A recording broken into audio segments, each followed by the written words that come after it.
Bab 442. Ingin kamu mati.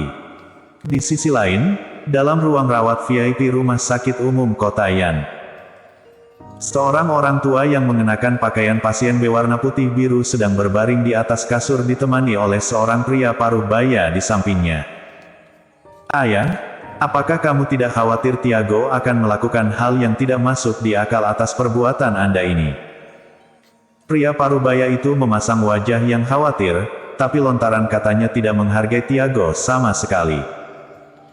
Jason, kamu harus mengerti satu hal kalau kamu sudah kehilangan kesempatan untuk menjadi ahli waris keluarga semenjak kamu gagal menjalankan tugas yang diberikan oleh Tiago.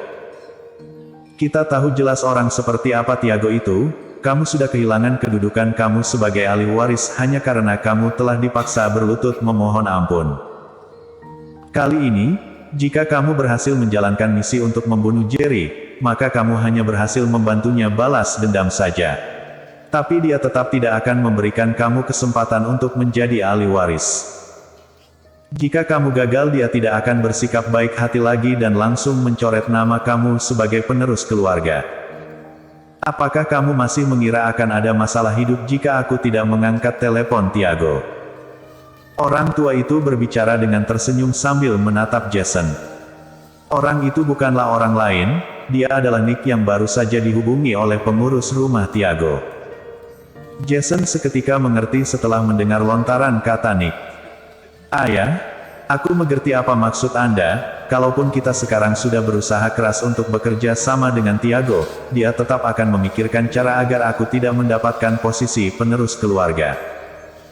Kalau begitu lebih baik kita duduk menonton mereka saja, lalu kita akan keluar setelah pertarungan Jerry dan Tiago berakhir. Ayah, apakah menurut Anda ini tidak masalah? Jason bertanya. Nick hanya tersenyum, lalu berkata, kamu sebelumnya bilang Jerry sudah membawa anak buahnya pergi ke kediaman keluarga Huang, lalu menurut kamu kenapa Tiago menghubungi aku sekarang? Jason tiba-tiba teringat sesuatu, lalu dia berbicara dengan wajah terkejut, apakah ayah mengira Jerry benar-benar bisa keluar dari keluarga Huang dalam keadaan hidup? Atau mungkin dia sudah memberikan masalah besar pada Tiago? Nick menganggukkan kepala, berkata, benar, Tiago adalah orang yang sombong, sejak kapan dia memohon bantuan dariku?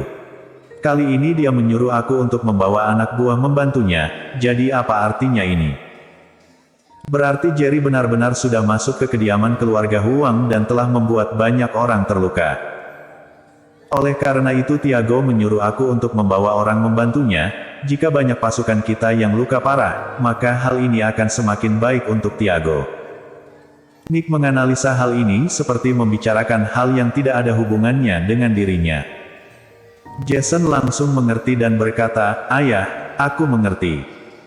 Baguslah kalau mengerti, anggap saja ini taruhan besar dalam hidup kita, jika kita menang maka seluruh keluarga Huang akan menjadi milik kita. Namun senyum di wajah Nick seketika langsung menghilang, lalu berbicara dengan wajah yang serius, tapi jika kalah, maka dia tidak akan mengampuni kita. Seketika Jason merasa takut karena teringat kejadian yang terjadi di acara pernikahan keluarga Wang. Bahkan si tangan besi saja dia bisa kalahkan dengan mudah oleh anak buah Jerry, jadi seberapa kuat kekuatan Jerry? Jason tiba-tiba merasa beruntung saat memikirkan ini karena waktu itu Jerry hanya memaksa dirinya berlutut di hadapan semua orang. Dengan kekuatan yang dimiliki oleh Jerry, dia tidak mungkin melepaskannya hanya karena dirinya adalah ahli waris keluarga Huang Kota Yan. Untungnya masalah dirinya dengan Jerry tidak begitu sengit. Ayah, apakah kita perlu turun tangan dan pikirkan cara untuk menyelamatkan wanita dari keluarga Ai? Jason tiba-tiba bertanya. Nick menggelengkan kepala, lalu berbicara dengan bingung, kenapa mau menyelamatkannya? Aku berharap Tiago akan marah besar dan langsung membunuh wanita itu. Menurut sepengetahuan aku, Jerry adalah pria yang sangat mementingkan sahabat, jadi menurut kamu apa yang akan dilakukan oleh Jerry jika Tiago membunuh wanita itu? Nick memasang wajah yang jahat, lalu bertanya sambil tersenyum. Seketika mata Jason bersinar, lalu berkata, Jerry pasti akan membunuh Tiago. Jika Tiago dibunuh, bukankah kita akan lebih mudah mendapatkan kedudukan pemimpin keluarga? Nick berbicara sambil tersenyum. Jason juga ikut tertawan, kedua ayah dan anak itu seperti mendapatkan kemenangan. Di sisi lain, dalam kediaman keluarga Huang, Charles sudah mengalahkan seluruh pengawal yang ada di luar kediaman keluarga Huang. Asalkan dia bisa melewati pintu masuk kediaman, maka dia pasti akan bertemu dengan anggota keluarga utama. Dari awal hingga sekarang Jerry hanya duduk dalam mobilnya.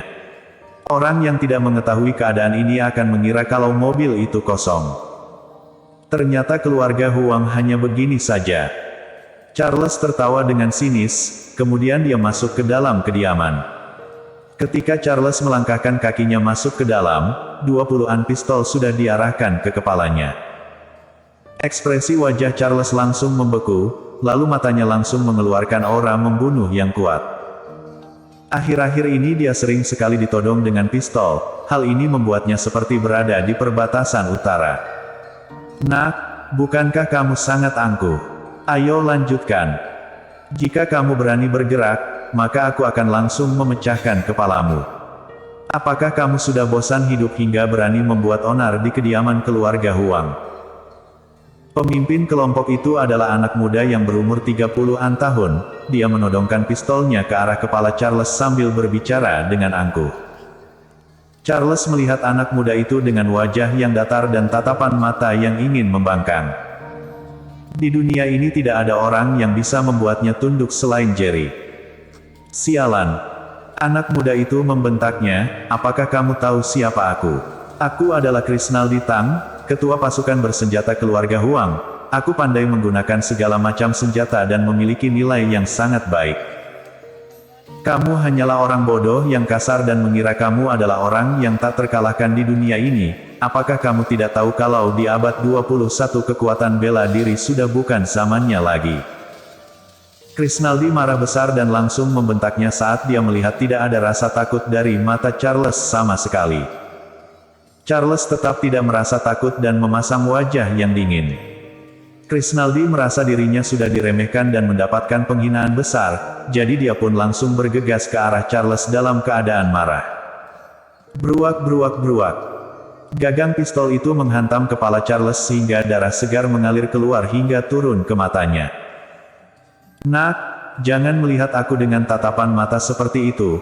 Apa kamu tahu aku adalah orang yang tidak bisa disinggung olehmu? Krisnaldi sangatlah angkuh, dia merasa lebih puas saat melihat Charles yang berdarah. Jika pemimpinnya tidak memberikan perintah untuk menunggu anak muda satu lagi muncul baru menyerang, dia pasti akan langsung menembak Charles. Kamu pasti akan menyesal dan memohon ampun padaku.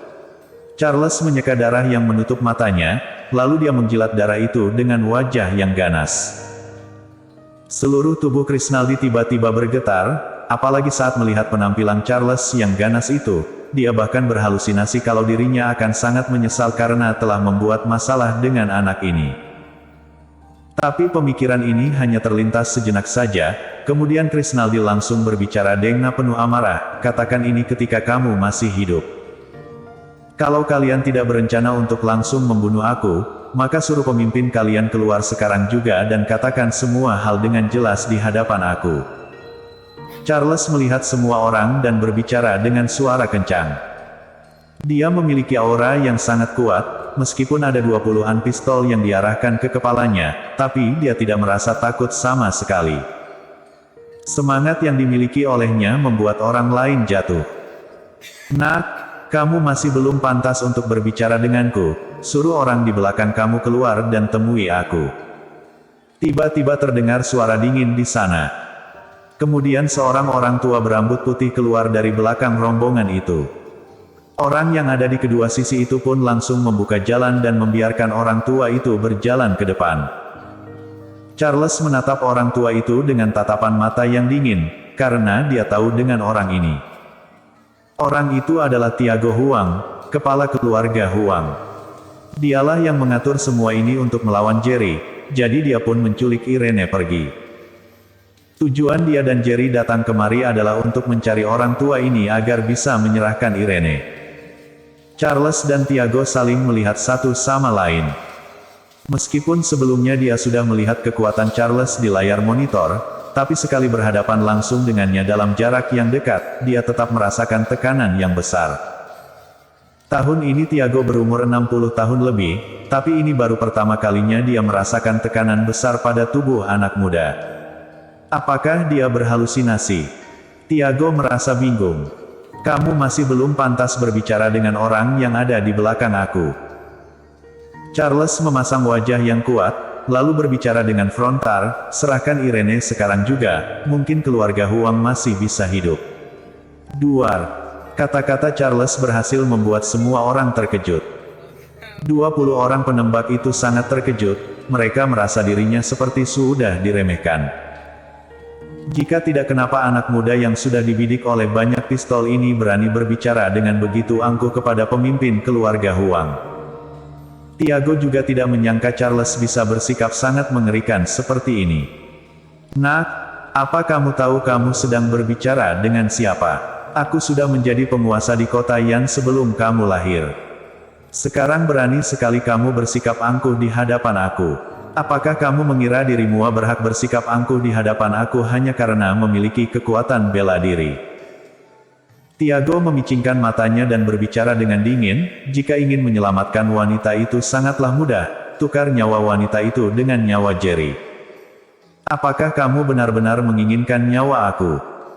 Ketika Tiago baru selesai bicara, tiba-tiba terdengar suara dingin dari belakang. Kemudian semua orang pun langsung melihat ke arah asal suara itu, lalu mereka melihat ada seorang anak muda yang berumur kurang dari 30 tahun sedang berjalan dengan santai kemari. Semua orang menyadari Tiago memancarkan tatapan mata membunuh yang kuat saat melihat Jerry muncul di sana. Mungkin kamu sendiri tidak tahu apa yang akan terjadi karena sudah membuat anak aku menjadi orang idiot. Kemudian Tiago berusaha menenangkan amarah dalam tubuhnya dan berbicara dengan dingin. Bersambung.